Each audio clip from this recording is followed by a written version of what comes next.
Many families were already stretched thin before the shutdown disrupted their monthly assistance, and now new SNAP rules are adding even more pressure.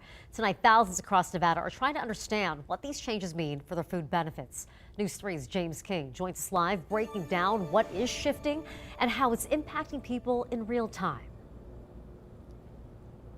Yeah, Marie, these changes were in the works well before the government shutdown forced so many to go without their SNAP benefits. But now that they are in place, it's got people scrambling to try and figure out how to keep their head above water. This will affect approximately 122,000 SNAP recipients. Changes to eligibility requirements now in place for hundreds of thousands of Nevadans that receive SNAP. This is the first time in 15 years that Nevada has had to fully implement ABOD, which is the able-bodied adults without dependents. What that does is it requires either a work requirement or an exemption from the ABOD requirements for anyone ages 18 to 64 or with a child under 14. Those changes now requiring those that fall into that category to work, volunteer, or go to school for 20 hours a week or 80 hours a month. If they don't meet those requirements, they're given benefits for 3 months in a 3-year period. At the Division of Social Services office Wednesday, lines of people trying to figure out how to keep their benefits. Even though it's like close to Christmas, there's still not very many people hiring. Yeah. You know, I put in so many applications. When I do get a job, are they going to tell me that I'm making too much money now to even get the benefits?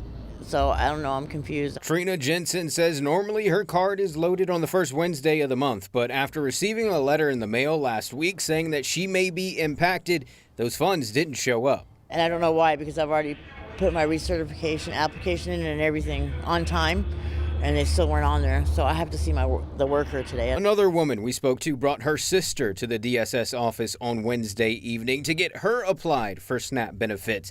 And as someone who previously received SNAP benefits herself, those changes are troublesome. When it comes down to not having food, I mean, what's next? You don't have a roof over your head.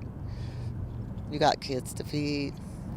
You know, it's just a terrible thing to do to people. DSS Deputy Administrator Kelly Cantrelle says while people can update their work requirements online, she's encouraging people to come into the office to work with staff on how to keep their benefits. If they're not currently meeting a requirement or exemption, they can contact us to find ways that they can get that done. And we can point them in directions to help them meet those requirements.